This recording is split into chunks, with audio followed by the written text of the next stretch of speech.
نبی کریم صلی اللہ تعالیٰ علیہ وسلم نے فرمایا ہے کہ اللہ تبارک و تعالیٰ نے مجھے جو فضیلتیں دی ہیں نا، ان میں سے ایک فضیلت یہ ہے کہ اللہ تعالیٰ نے میرے لیے ساری زمین کو مسجد بنا دی ہے۔ اس کا معنی یہ ہے کہ جہاں بھی نماز ادا کرو گے تمہاری نماز ہو جائے گی، لیکن وہ خاص حصہ، وہ خاص جگہ جو نماز کے لیے وقف کر دی جاتی ہے اس کو مسجد کہا جاتا ہے۔ مسجد کا لغوی معنی تو سجدہ گاہ کے، لیکن وہ خاص باؤنڈری جس کو مختص کر دیا جاتا ہے کہ یہاں نماز پڑھی جائے گی، اس کا نام مسجد ہے۔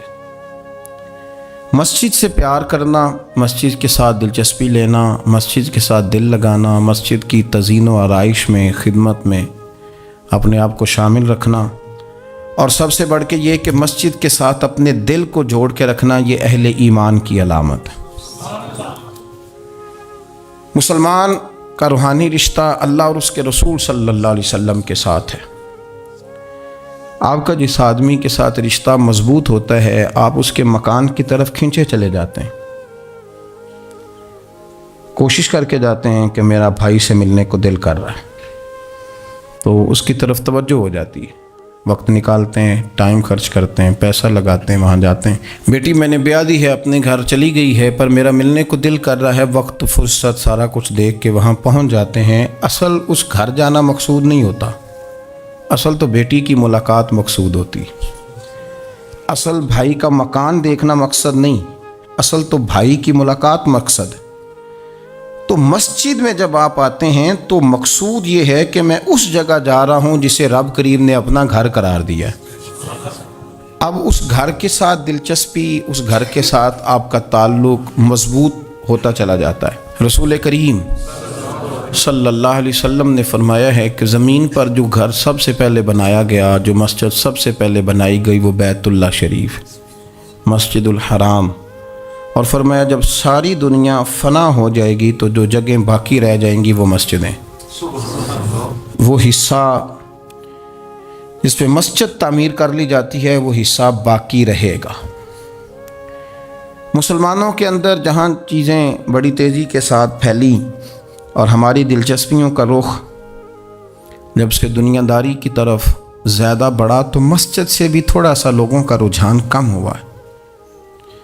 ایک تو لوگ مسجد میں دیر سے آتے ہیں اور پھر جلدی جانے کا شوق رکھتے ہیں۔ کبھی ہم دیکھتے تھے کہ اسکول کا گیٹ بہت بڑا ہوتا تھا لیکن چھٹی کے ٹائم تنگ پڑ جاتا تھا۔ یہی حال مسجد میں جب نماز ختم ہوتی ہے تو اس وقت ہوتا ہے۔ پتہ نہیں کتنے ضروری کام ہیں جو پیچھے ہیں، کون سی ایسی چیز ہے جو دھکیل رہی ہے۔ بچے تو اپنے آپ کو بڑی قید میں سمجھتے تھے، اس لیے جایا کرتے تھے، لیکن مسجد سے اس تیزی سے نکلنا، نماز پڑھنے والوں کی نماز کا خیال نہ کرنا، کسی کی تکلیف کا احساس نہ کرنا اور شدت کے ساتھ وہاں سے نکلنے کی کوشش کرنا، اس عمل پر جب غور کیا جائے تو برے خیالات ذہن میں آتے ہیں۔ ایسی چیزیں ذہن کے اندر آتی ہیں جن کا ایک مسلمان کے حق میں ہونا ٹھیک نہیں۔ میرے نبی پاک صلی اللہ تعالیٰ علیہ وسلم نے ارشاد فرمایا، قریب محبوب فرمانے لگے کہ 7 شخص ایسے ہیں کہ قیامت کے دن اللہ کے عرش کے سائے کے علاوہ سایہ نہیں ہوگا، تو رب کریم ان 7 بندوں کو اپنے عرش کا سایہ عطا فرمائے گا۔ وہ 7 لوگ ہیں، ان میں سے نبی پاک صلی اللہ تعالیٰ علیہ وسلم نے ایک شخص وہ بیان کیا کہ جو نماز پڑھ کے مسجد سے نکل تو جاتا ہے پر اس کا دل مسجد کے ساتھ جڑا رہتا ہے، اس کی طبیعت مسجد کے ساتھ لگی رہتی ہے کہ اللہ کے گھر سے ہو کے آیا ہوں، مجھے دوبارہ اللہ کے گھر جانا ہے۔ اس کا دل لگا رہتا ہے، جڑا رہتا ہے، وہ انتظار کرتا ہے کہ دوبارہ کب میں نے مسجد میں جائیں۔ یہ رویہ نہیں اس کا ہونا چاہیے کہ وہ کہے اوہو سردیوں میں تو بس نماز ہی نماز رہ گئی ہے، اعتراض نہ کرتا پھرے، بلکہ وہ اس کا دل جڑا رہے۔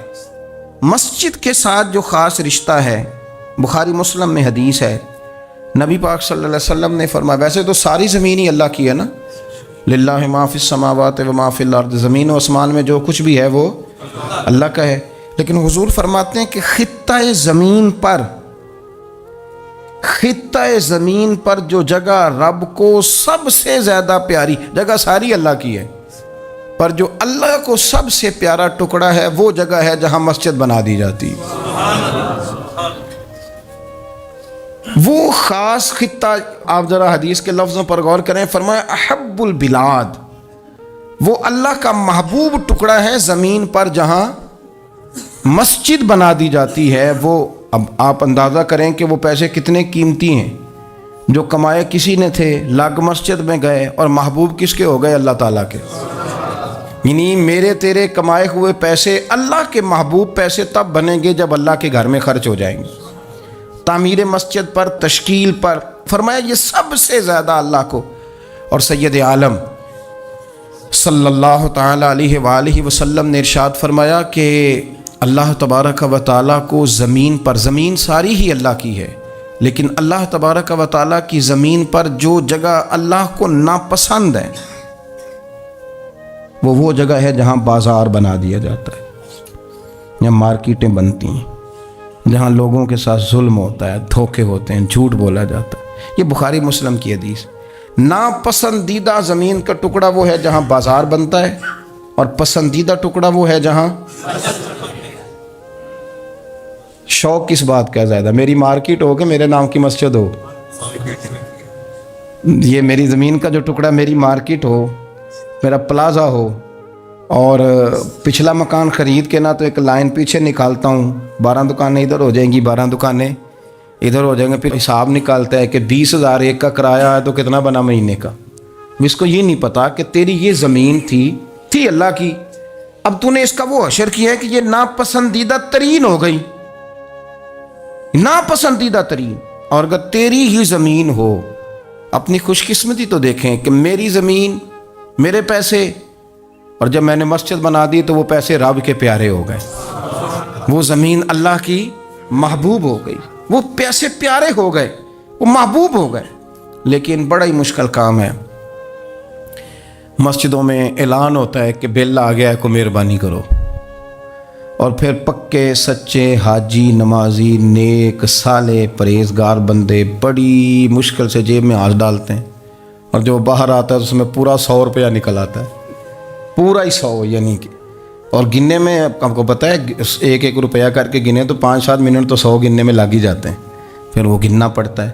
اور مسجد کی ٹوپیوں میں سے، مسجد کے گلوں میں سے اکثر وہ لوٹ نکلتے ہیں جو دکاندار لیتا ہی نہیں، وہ کہتے ہیں اللہ کو دے آتے ہیں جا کے۔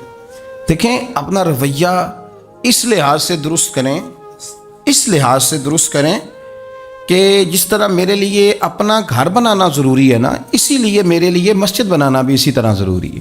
جب حضور جتنا عرصہ تک مکہ شریف میں تشریف فرماتے تو زیادہ وقت مسجد الحرام میں گزارتے تھے، اور جب قریب محبوب صلی اللہ تعالیٰ علیہ وسلم، محبوب دو عالم علیہ السلام مدینہ طیبہ تشریف لے آئے تو حضور نے سب سے پہلے مسجد قباء کی تعمیر فرمائی۔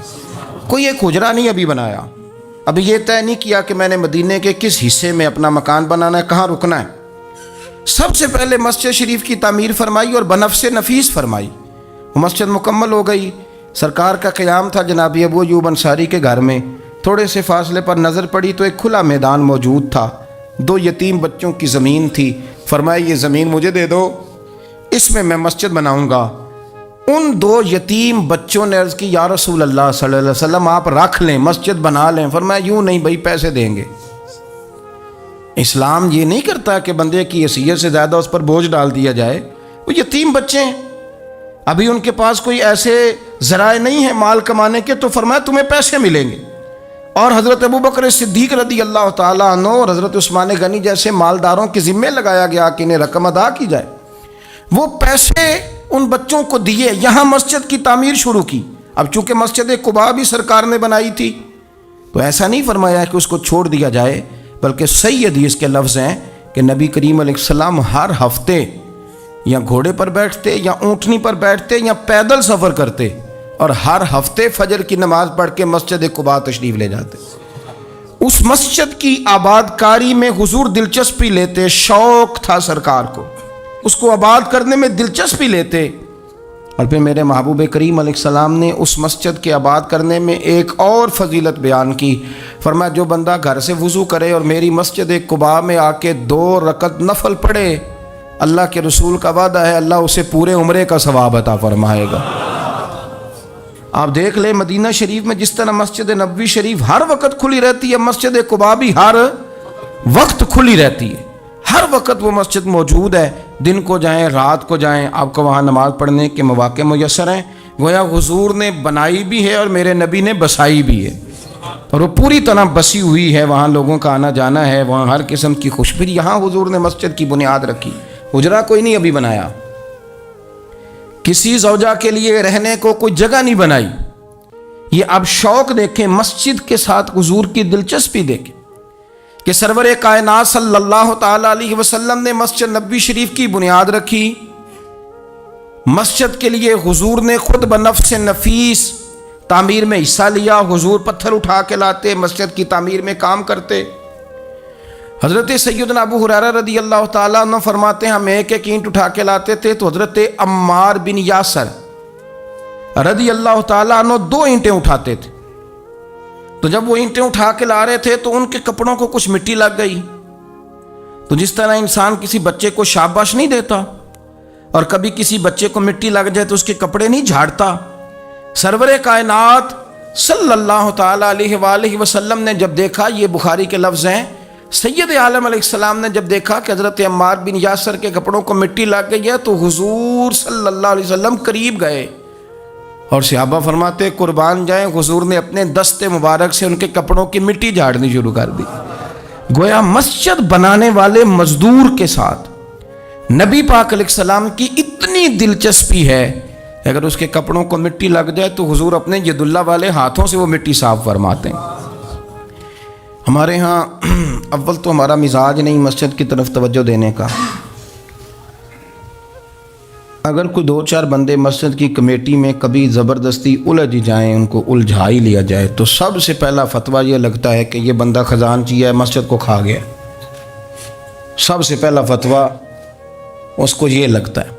اور اکثر آپ ناراض نہ ہوں، یہ باتیں وہ لوگ کرتے ہیں جو ایک دھیلا نہیں دیتے مسجد میں. ان کو بڑی فکر ہوتی ہے دوسروں کے پیسوں کی، جی کہ اس نے پیسے دیے تھے تو یہ کھا گیا. مجھے بھی ایک دفعہ ایک جگہ میں گیا ہوا تھا تو ایک صاحب کہنے لگے جی اس مسجد میں بڑا فنڈ آیا پر فلانا بندہ کھا گیا ہے. تو اس سے بھی تھوڑا سا وہ یہ ہوتا ہے کہ جب آپ کسی کے خلاف بات کرتے ہیں تو سامنے والا آپ کو اپنی ہمدردی دے کے تو 1-2 بات اور کرتا ہے. میں نے اس سے کہا کہ آپ نے کتنے پیسے دیے مسجد میں؟ کہنے لگا جی کچھ میں نے بھی دیے. میں کہا چل پہلے تیرے تے دعا مانا وہ کو آ چلیے. کہتے جی نہیں وہ تو میں دے چھڑے. تو میں کہا پھر جنہ دیتے سن انہوں بھی دے ہی چھڑے کہ توں حساب لینا ہے کہ اللہ لینا ہے. اتنا زیادہ ٹینشن لینے کی کیا ضرورت ہے آپ کو؟ اس بندے نے بھی مرنا ہے، قبر میں جانا ہے. میں کیا بھائی تیرے تے دعائیے نہ پیسے جڑے تیرے کھا گئے تو تے وصول کرنا تو باقیوں کے دیکھے جائیں گے. آپ کو یہ توفیق نہیں ہے کہ آپ تھوڑا سا آگے بڑھیں، کام دیکھیں، اخراجات دیکھیں، معاملات دیکھیں کسی بھی مسجد کے. آپ تنقید کر رہے ہیں کمیٹی پہ مفت کی اور اس کا نتیجہ کیا نکلتا ہے؟ مسجدوں میں جھگڑے ہوتے ہیں، فسادات ہوتے ہیں، دنگا ہوتا ہے. اور امام صاحب بیچارے انہوں نے بھی تو پھر کو پارٹی رکھنی ہوتی ہے، جینا تو ہے نا دنیا میں. وہ بھی پھر کبھی کبھی دیکھ لیتے ہیں کہ اب پارٹی بھاری کیڑی ہے تو اس کی طرف وہ توجہ کر لیتے ہیں. پھر وہ بھی ایک نیا دنگا شروع ہو جاتا ہے، کیونکہ مسجد میں امام اس نے رہنا ہے جس نے بندوں کو راضی رکھنا ہے، اس کی پابندی ہوتی ہے. ایک نے کہہ دیا تو کھل کے نماز پڑھا سویرے ہی تو مزہ ہوتا ہے نماز پڑھن دا، تو دوسرا کہتا ہے قاری صاحب آپ تو فارغ ہیں، ہم نے تو ڈیوٹی بھی کرنی. مسجد کی آباد کاری میں آپ حصہ لیں، چیزوں کو دھیڑنے میں آپ کردار نہیں ادا کریں، کیونکہ مسجد اللہ کی رضا کے لیے. اور میرے نبی پاک علیہ السلام نے فرمایا جس نے اللہ کی رضا کے لیے مسجد بنائی اس نے اپنے لیے جنت میں مکان تعمیر کرا لیا ہے. شرط یہ ہے کہ اللہ کی رضا کے لیے پارٹی بازی کے طور پر مسجد نہ بنائے، رضا الہی کے لیے مسجد بنائے. اس نے اپنے لیے جنت میں مکان بنا لیا ہے. مسجد کے ساتھ دلچسپی ہونی چاہیے، مسجد کی صفائی کریں، مسجد کے ساتھ آپ دیکھیں کہ کون سا بلب خراب ہے اس بلب کو آپ چینج کر دیں. آ کے تنقید کر کے چلے جانا کہ فلانا بندہ فلانا کام نہیں کرتا، یہ تو بڑا آسان کام ہے، یہ تو آپ کسی سے بھی کرا لیں. یہ تو لیکچر ساری دنیا دیتی ہے کہ فلانا غلط ہے فلانا غلط ہے. چیزوں کو غلط کہنا، بندوں کو غلط کہنا یہ آسان ہے، لیکن غلط چیزوں کو ٹھیک کر لینا یہ مشکل کام ہے. یہ والا میرے بھائی فریضہ سر انجام دیں. کوشش کریں کہ مسجد کے آپ قریب آئے. حضرت تمیم داری رضی اللہ تعالیٰ عنہ میرے نبی کریم کے صحابی ہیں. انہوں نے نا سب سے پہلے مسجد میں آ کے چراغ جلایا تھا. اتنے راضی ہوئے میرے نبی پاک، اتنے راضی ہوئے، فرمایا تمیم تو نے مسجد میں چراغ نہیں جلایا، تو نے تو اپنی قبر روشن کر لی ہے. اور فرمایا تم نے تو مکمل نور حاصل کر لیا ہے، مکمل. اور خاص حضور نے ڈیوٹی لگائی سیدنا بلال حبشی کی. وہ مسجد کا خیال کرتے، مسجد پہ توجہ دیتے.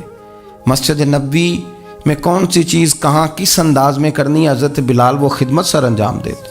نبی پاک علیہ السلام مسجد کے لیے مختلف اوقات میں مختلف احکام جاری کرتے. پہلے سرکار دو عالم صلی اللہ علیہ وسلم نے ایک دروازہ مخصوص کر دیا تھا. فرمایا بھئی ایک فیصلہ میرا یہ ہے کہ اس گیٹ سے صرف عورتیں آئیں گی، مرد نہ داخل ہوں. حضور نے وقف کر دیا عورتوں کے لیے. پھر ایک وقت ایسا آیا کہ نبی پاک صلی اللہ علیہ وسلم کے بہت سارے صحابہ نے، جن کے گھر مسجد کے بالکل ساتھ ساتھ تھے، انہوں نے مسجد کے اندر دروازے کھول لیے تھے، مسجد میں آیا کرتے تھے. اللہ کے رسول صلی اللہ علیہ وسلم نے فرمایا بھی اب جماعت کا وقت ہوتا ہے اور بالکل دروازہ مسجد کے اندر تم نے کھولا ہوا ہے تو کچھ چیزوں میں مشکل پیدا ہوتی ہے، لہذا سارے دروازے بند کر دو، ایک دروازہ کھلا رہے، اور وہ ہے جناب ابو بکر صدیق کا. وہ آج بھی کھلا ہے مسجد نبوی میں. اس کو وہ دروازے کو بند نہیں کرتے، کبھی ضرورت ہو تو وہ آگے کوئی کنات لگا دیتے ہیں. دروازہ وہ ہمیشہ کھلا رہتا ہے، اس لیے کہ اس کو میرے نبی پاک نے کھولا ہے. وہ دروازہ کھلا رہتا ہے. حضور نے مختلف اوقات میں مسجد کی تزئین و آرائش میں، اس کی وسعت میں دلچسپی کا اظہار کیا. حضرت بلال جھاڑو دیتے، آنے والے لوگوں کا خیال کرتے. مجھے کہہ لینے دیں، اس کو سیاسی نہ رہنا سمجھیں، مجھے کہنے دیں اور میں بہت ساری احادیث اور بہت ساری سیرت کی کتابوں کا نچوڑ ایک جملے میں بیان کرتا ہوں. مسجد نبوی ایک پارلیمنٹ ہاؤس کا درجہ رکھتی تھی. اسی میں سارے فیصلے ہوتے تھے، اسی کے اندر کافروں کے ساتھ جو معاملات تھے وہ طے ہوتے تھے، اسی میں ہر چیز سیٹ ہوتی تھی مسجد کے اندر. ہماری سیاست ناپاک اس لیے ہوئی ہے کہ ہم نے مسجد سے باہر نکال دی. جب تک یہ مسجد کے اندر تھی، وضو کر کے لوگ بیٹھتے تھے، قرآن پاک کی آیات بیان کر کے اپنا موقف بیان کرتے. بڑا صاف ستھرا نظام چلتا تھا. امیر المومنین کا پارلیمنٹ ہاؤس مسجد ہوتی تھی. وہ مسجد میں بیٹھ کے سارے کام کرتے تھے اور مسجد کے پاکیزہ ماحول کے اندر سارے کام مکمل کیے جاتے تھے. حضرت سیدنا بلال حبشی کی ڈیوٹی تھی. جن لوگوں نے مسجدیں بنائی ہوتی ہیں ان کو مسجدوں سے پیار بھی بڑا ہی ہوتا ہے. اور میں اکثر آئمہ مساجد کو میں نے دیکھا ہے. امام صاحب نہ بیچارے، پہلے انہوں نے بندہ تلاش کرنا ہوتا ہے جو ان کی جگہ پہ نماز پڑھائے، پھر انہوں نے کہیں جانے کا وعدہ کرنا ہوتا ہے، پھر وہ 15 فون کرتے ہیں، فلانے کے پاس چابیاں ہیں وہ لے کے جماعت کرا دینا. بڑا پیار کرتے ہیں مسجد سے، بڑا. لیکن اس بیچارے کا ایک قدم بھی مسجد میں پکا نہیں ہوتا. سارے نمازی غلطی کر لیں، بھول جائیں تو بچ جاتے ہیں، ان کو کوئی مسجد سے نہیں نکالتا. لیکن امام کبھی کسی موقع پر کسی بھی جگہ کو 2-4 جگہ پہ چھٹی کر لے، کوئی غلطی کر لے تو فارغ ہو جاتا ہے. حالانکہ سب سے زیادہ دلچسپی اس کی ہوتی ہے مسجد کے ساتھ. ہم مسجد کی آباد کاری میں جب ذوق پیدا کریں گے، نبی پاک صلی اللہ علیہ وسلم جب سفر پہ جاتے تھے تو سب سے آخر میں مسجد نبوی شریف میں آتے، نماز پڑھتے، اور جب سفر سے واپس آتے تو سب سے پہلے مسجد میں آتے، نماز ادا کرتے. حضرت بلال حبشی مسجد کی خدمت کرتے تھے. پھر حضور کے وصال کے بعد وہ ملک شام تشریف لے گئے،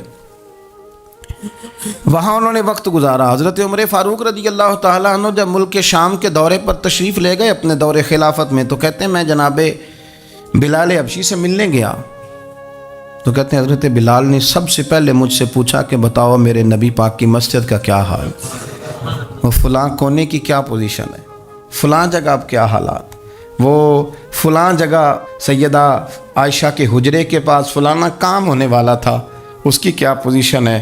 ایک ایک چیز کے بارے میں پوچھا. کیا خوبصورت فرمان ہے حضرت عبداللہ ابن مسعود کا. آپ فرمایا کرتے اللہ کا کوئی بندہ جب مسجد میں کسی مخصوص جگہ نماز پڑھتا ہے نا، تو جب وہ کچھ دن نہیں آتا تو مسجد اس کا انتظار کرتی، مسجد اسے ڈھونڈتی ہے، مسجد پوچھتی ہے وہ کدھر گیا، قربان جاؤں. فرمایا اگر وہ بندہ انتقال کر جائے، وہ دنیا چھوڑ جائے، تو مسجد کی وہ صف روتی ہے، وہ اسے ڈھونڈتی ہے، وہ اس کو تلاش کرتی ہے، وہ اس کے لیے آنسو بہاتی، اللہ کے حضور التجا کرتی ہے کہ یا اللہ وہ یہاں رہا کرتا تھا، وہ یہاں نماز پڑھتا تھا، وہ یہاں آیا کرتا تھا. مسجد اس کے لیے روتی ہے. اللہ کرے آپ سمجھے میری بات. کسی کو بیٹے رو رہے ہیں, کسی کو بیٹیاں رو رہی ہیں, کسی کو وہ لوگ رو رہے ہیں جن کی ضرورتیں پوری کرتا تھا. اور یہ جو مسجد سے پیار کرنے والا تھا, مسجد کا نمازی, اس کے لیے مسجد کی صف, مسجد کا مصلی آنسو بہاتا ہے. اے مالک وہ کہاں گیا جو یہاں نماز پڑھتا تھا؟ مجھے بتلاؤ. جس کو مسجد یاد کر کے روئے گی, پھر اس کی قبر پہ اللہ کتنی رحمتوں کا نزول فرمائے, پھر اس کے اوپر کس قدر کرم کی برکھا برسے, اسے کس قدر نوازا جائے گا جس کے لیے مسجد روئے گی. مسجد کا یہ اعزاز ہوگا جس کے لیے. ایک صحابی نے عرض کیا تھا کہ یا رسول اللہ صلی اللہ علیہ وسلم میں نابینا ہوں, مجھے نظر نہیں آتا, اجازت ہے گھر میں نماز پڑھ لوں؟ تو میرے کریم علیہ السلام نے فرمایا تیرے کانوں میں اذان کی آواز جاتی ہے؟ حضور جاتی ہے. فرمایا پھر گھر نہ پڑھ, پھر مسجد آ کے پڑھ, پھر تو مسجد میں آیا کر, تو نماز پڑھا کر. تیرے کانوں میں آواز جاتی, لہذا تو مسجد میں آیا کر, یہاں آ کے نماز پڑھا کر. بہت سارے لوگ ہیں عدم دلچسپی. ہاں گھر میں بھی نماز پڑھنی چاہیے. مشکات میں حدیث ہے, نبی پاک علیہ السلام نے فرمایا اپنے گھروں میں مسجدیں بناؤ, یعنی ایک جگہ مخصوص کرو ہاں جہاں صرف نماز پڑھی جائے. فرمایا اپنے گھر میں مسجد بناؤ اور کچھ حصہ نماز کا گھر میں بھی پڑھا کرو, کچھ نوافل, کچھ سنتیں, کچھ حصہ گھر میں بھی نماز کا پڑھا کرو. فرمایا اپنے گھر کو قبرستان نہ بناؤ. اس کا مطلب ہے جس گھر کے اندر نماز نہ پڑھی جائے بالکل, اس گھر میں سارے زندے لوگ بھی رہتے ہوں تو گھر قبرستان ہے. یہ حضور کا فرمان ہے کہ سارے لوگ زندے ہیں, ہنستے ہیں, بستے ہیں, کھیلتے ہیں, اٹھتے ہیں, پر 2 رکعتیں نماز نہیں پڑھی جاتی, وہ قبرستان ہے. حضور نے فرمایا قبرستان ہے. جتنی مرضی ٹائلیں لگی ہوئی ہوں, ہر کمرے میں اے سی ہو, بڑا شاندار باتھ روم ہو, ساری سہولتیں ہوں, اگر گھر والے گھر میں کچھ نماز نہیں پڑھتے, خواتین نہیں پڑھتی, مرد کچھ نفل نہیں پڑھتے, وہ قبرستان ہے. اور جس گھر میں کوئی اٹھ کے سویرے تہجد کا وضو کرتا ہے, وہ مردوں کا گھر نہیں, وہ تو زندوں کا گھر ہے. بچوں کو تکلیف تو ہوتی ہے جب سویرے بوڑھے اٹھ کے تہجد کا وضو کرتے ہیں, کیونکہ ان کے سونے کا ٹائم ہی وہ ہوتا ہے جب بابے اٹھ جاتے ہیں. بابا جی سویرے اٹھ کے وضو کر رہے ہوتے ہیں تو بچہ تنگ ہوتا ہے. دیکھو جی مطلب چونکہ اس نے تو سونا ہی اس وقت ہے جب دنیا کے جاگنے کا وقت ہے, لیکن اس کو پتہ نہیں جب تیرے گھر میں کوئی تہجد کا وضو کرتا ہے تو رب راضی کتنا ہوتا ہے. ہو سکتا ہے تیری بھی بڑی خطائیں اس کی وجہ سے معاف ہو جاتی ہوں. اس کا بوڑھا باپ, اس کا دادا, اس کا نانا سویرے اٹھ کے نماز پڑھنے لگا. ہم کیوں نہیں اس بات کو سمجھتے کہ مسجد کے ساتھ ہماری دلچسپی, اللہ کے گھر کے ساتھ ہمارا تعلق. میرے نبی کریم صلی اللہ تعالی علیہ وسلم نے فرمایا میں نے جنت کے اندر دیکھا کہ کس عمل کا ثواب زیادہ ہے, تو فرمایا میں نے سب سے زیادہ اجر والے جو اعمال دیکھے ان میں ایک عمل یہ ہے کہ جو بندہ مسجد کی صفائی کر کے کچھ کوڑا مسجد سے باہر نکال دے گا, رب کریم اسے جنت میں بڑا درجہ عطا فرما دے گا. لیکن یہ تو کام کرے گا کوئی غریب آدمی. ناراض نہ ہونا, مسجد میں جھاڑو دے گا کوئی. میں نے اپنے لاہور والے سارے پیر بھائیوں کو بلایا تھا, کچھ دن ہوئے, میں نے ان کو نصیحت کی تھی کہ آپ اپنے علاقے کی مسجد کی صفائی کیا کریں, اور ساتھ میں نے انہیں کہا تھا کہ یہ میرا اپنے حکم سمجھنا ہے, مسجد کے انتظامی معاملات میں مداخلت نہیں کرنی. اپنی مسجد محلے کی میں جائیں اور جا کے جھاڑو دیں. بابا فرید صاحب رحمۃ اللہ علیہ فرمایا کرتے تھے جو چاہتا ہے اس کے دل کو سکون ملے تو وہ اللہ کے گھر میں جھاڑو دیا کرے. اور خود اپنے آپ سے کہا کرتے تھے اٹھ فریدہ ستیا جھاڑو دے مسیت, تو ستیں رب جاگدا تیری ڈاڈے نال پرید. مسجد کی صفائی کر. لیکن یہ بھی غریبوں کے حصے میں آیا. امیر بندہ تو 50,000 روپیہ دیتا ہے مسجد میں, کہتا ہے واکر خرید لو. پھر اس کے بعد قاری صاحب سے آ کے کہتا ہے کہ تو واکر لے کے دیتا سی, صفائی کیوں نہیں کراندے؟ تو اگر کوئی غریب آدمی ذرا ڈرتے ڈرتے لقمہ دیتا ہے تگڑے بندے کو, ڈرتے ڈرتے وہ اسے کہہ ہی دے نا کبھی کہ قاری صاحب کو صفائی نہیں کرائی دی, تو پھر امیروں کے پاس ایک اور بھی جملہ ہے, وہ کہتے انہیں کہڑا آپ کرنی بالاں کو نہیں کرانی, تو میں کہ تسی اپنے بالاں کو کرا لو, لیاؤ بالاں نال. وہ نہیں کرتے صفائی. اگر آپ کے بچے آپ کے کہنے پہ صفائی نہیں مسجد کی کرتے تو قاری صاحب کے کہنے میں کب صفائی کریں گے؟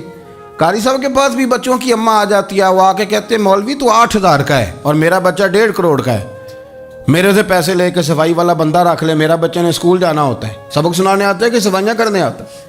کہاں ہیں وہ لوگ گئے جو توجہ کے ساتھ مسجد سے پیار کرتے تھے, جن کا ذوق ہوتا تھا, جن کو شوق تھا کہ وہ مسجد کے ساتھ اپنی دلچسپیوں کو برقرار رکھیں گے.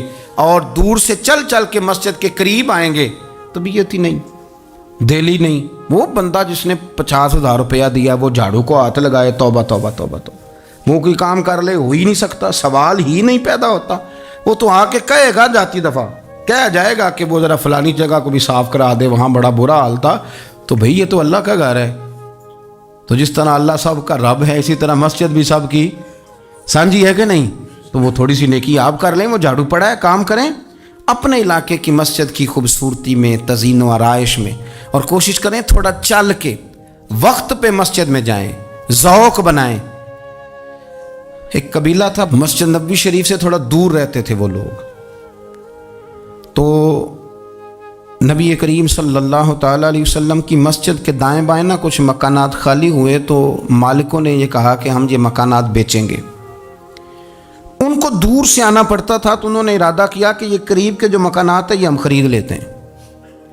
نبی کریم صلی اللہ تعالیٰ علیہ وسلم کو خبر ملی کہ بنو سلیم قبیلے کے وہ لوگ یہ مکان خرید رہے ہیں تاکہ ہمیں مسجد کا قرب نصیب ہو جائے، دور سے چل کے آنا پڑتا ہے، وہ قریب آ جائیں گے تو ذرا مسجد میں حاضری ہماری آسان ہو جائے گی۔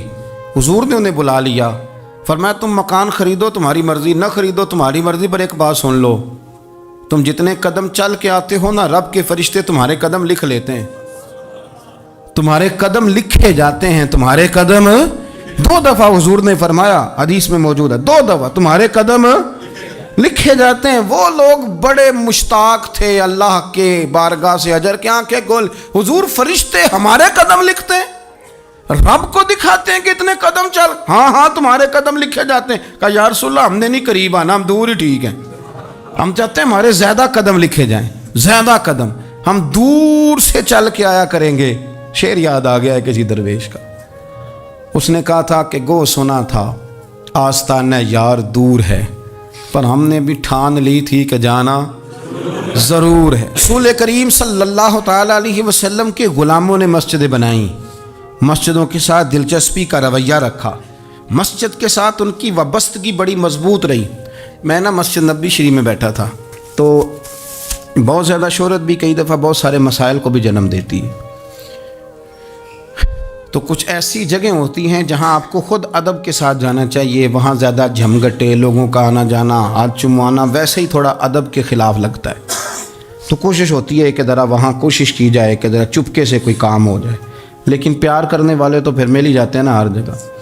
مسجد نبوی شریف کی صفائی کرنے والے لوگ میرے پاس آ کے بیٹھ کے کہنے لگے آپ سے فوٹو کھنچا لیں، تو مجھے ایک شعر یاد آ گیا کسی درویش کا، اس نے کہا تھا طیبہ کے سارے خادم پہچانتے ہیں مجھ کو تو خبر نہیں تھی میں اس قدر بڑا ہوں۔ میں نے کہا جی کھنچوا لیں، ان میں ایک شخص بولا، کہنے لگا پیر صاحب آپ سے ایک بات کرنی ہے۔ میں نے کہا کریں۔ کہنے لگا میرا نا تنخواہ بڑی تھوڑی ہے، بلدیہ کا ملازم ہوں، تھوڑی سی تنخواہ ملتی ہے، تو میرا ارادہ تھا چھوڑ جاؤں، روز پروگرام کرتا تھا کہ پاکستان جا کے کوئی کام کر لوں گا۔ پھر میں نے آپ کی ایک تقریر سنی، میں نے کہا وہ کون سی؟ کہنے لگے آپ نے بتایا ہے کہ بخاری میں حدیث ہے ایک بی بی مسجد کی صفائی کرتی تھی، بیمار ہو گئی تو حضور تیمارداری کرنے جاتے تھے، اور جب اس کا رات کو انتقال ہوا صحابہ نے حضور کو تکلیف دینا بہتر نہ سمجھا، دفن کر دیا، تو نبی کریم نے سویرے فرمایا مجھے بتاؤ اس کی قبر کہاں ہے؟ حضور نبی پاک خود رسول کریم ساری امت گنبد خضرا پہ، اور نبی پاک اس قبر پہ چلے گئے جو مسجد میں جھاڑو دیتی تھی، اس کی قبر پہ کھڑے ہو گئے اور فرمایا صفے بناؤ بھائی میں دوبارہ جنازہ پڑھوں گا۔ حضور نے جنازہ دوبارہ پڑھا، وارث نے جنازہ نہ پڑھا ہو تو دوبارہ پڑھانا جائز ہے، اور حضور تو وارث ہے نا ساری امت کے، دوبارہ جنازہ پڑھا۔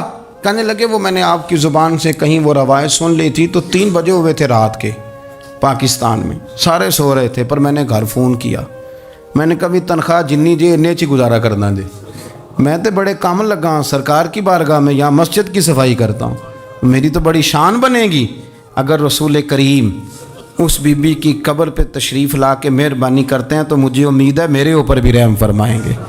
تو تنخواہ تھوڑی صحیح پر نصیب تو بڑا اونچا ہے نا، تو میں کوشش کرتا ہوں کہ یہ تعریفیں چھپا کے رکھی جائیں، پر میں نے اسے کہا میں کہ تھوڑا اونچی بول اور ذرا گنبد شریف کی طرف منہ کر کے بات کر، تاکہ گواہی ہو جائے نا، گواہی ہو جائے۔ عرش پہ تازہ چھیڑ چھاڑ، فرش پہ طرفہ دھوم دھام، کان جدھر بھی لگائیے تیری ہی داستان، کان جدھر بھی لگائیے تیری ہدایت. اور یارو بڑا خوش بخت نہیں وہ آدمی جس کو اللہ تبارک و تعالیٰ کے گھر کی حاضری کا یہ موقع نصیب ہو. وہ تھوڑا ذوق بنائے, وہ مسجد میں جائے, مسجد کے ساتھ پیار کرے, مسجد کے ساتھ اس کی دلچسپی ہو, مسجد میں وہ چراغ جلائے, مسجد میں وہ جھاڑو دے, وہ مسجد کی صفائی کا خیال کرے, وہ دیکھے کون سی چیز ہے مسجد کی جو صحیح ہونے والی ہے اس کا خیال. اور بڑا ہی خوش بخت ہے. آپ یقین کریں مجھے سب سے زیادہ اس بندے سے پیار ہے جس کو فکر رہتی ہے کہ ٹائم ہو گیا میں نے مسجد کھول لی. کچھ آئمہ مساجد, کچھ مؤذنین, کچھ جن کے پاس چابیاں ہوتی ہیں, میں نے دیکھا ہے بڑے وقت پہ جائیں گے, مسجد کھولیں گے, صفے بچھائیں گے. یہ بڑے خوش بخت لوگ ہیں. یہ میرے نبی پاک کے پیارے ہیں. یہ رسول اللہ صلی اللہ علیہ وسلم اپنے اپنے علاقے کی, محلے کی مسجد سے پیار کریں, وہاں آپ ڈیوٹی کریں. ہمارا نہ جو بندہ ڈیوٹی کرتا ہے وہ نہ کچھ سربراہی بھی لینا چاہتا ہے, بغیر سربراہی کے ڈیوٹی کریں. دیکھیں آپ وہاں کیا خدمت سر انجام دے سکتے ہیں, کس طرح کر کے آپ اپنا کردار, آپ کی طبیعت بڑی ٹھنڈی رہے گی. آپ اللہ کے گھر سے پیار کریں گے تو اللہ آپ کے گھر کو آباد کرے گا. آپ کو بڑی ساری برکتیں, بڑی ساری سعادتیں ملیں گی, بڑی ساری نعمتیں آپ کو میسر آئیں گی. ایک دفعہ میں یہاں نماز پڑھ کے تھوڑا تھوڑا میں کبھی جب میں خود جماعت کرایا کرتا تھا شروع میں, تو میں یہاں تھوڑا سا گھومتا تھا کئی دفعہ باہر گلی میں. 15-20 دنوں کے بعد ایک بابا جی کبھی آتے تھے تو 10 روپے 15 روپے باہر گلے میں ڈال کے چلے جاتے تھے. تو میں نے ان کو, میں جانتا نہیں تھا, 2-3 دفعہ نظر پڑی تو مجھے تھوڑا سا ذہن بنا کہ یہ بزرگ کون ہے. میں نے ایک دن ان سے کہا, میں نے کہا بزرگوں آپ اکثر آتے ہیں اور 10-15 روپے آپ گلے میں ڈالتے ہیں اور آپ چلے جاتے ہیں, پھر جدھر سے آپ آتے ہیں, یہاں تو نا بندہ رستے سے گزر رہا تھا تو جاتی دفعہ مسجد نظر آئی تو اس نے کچھ ڈال دیا تو واپس لوٹ جاتے ہیں. کہنے لگے مولوی صاحب میرا ایک ذہن ہے کہ ہر مسجد میں میرے نام کی ایک اینٹ لگ جائے, اور میرا ذہن ہے, میں غریب سا بندہ ہوں, زیادہ پیسے میں دے نہیں سکتا, تو میں نے مسجدیں رکھی ہوئی ہیں تو میں ہر مہینے ہر مسجد میں جتنی میں نے رکھ لی ہیں میں جاتا ہوں تو اپنے حصے کی میں اس میں جو میرے سے ہو سکتا ہے میں کتنا اچھا ذوق ہے, کتنی اچھی طبیعت ہے. کوئی ضروری ہے کہ آپ کے پاس 15 لاکھ روپیہ ہوا, آپ الگ سے ایک مسجد بنائیں, پٹی لگوائیں, تبھی کام چلے گا. ان بزرگوں کے 10 روپے سے شاید پوری اینٹ بھی نہ لگتی ہو, لیکن ایک دلچسپی کا اظہار تو ہوا نا, مسجد کے ساتھ وابستگی تو نظر آئی نا. تو آپ اپنے علاقے کی مسجد کے ساتھ پیار کریں, اس کا قرب اختیار کریں, اس کے قریب جائیں. اللہ ہمیں سمجھنے کی توفیق عطا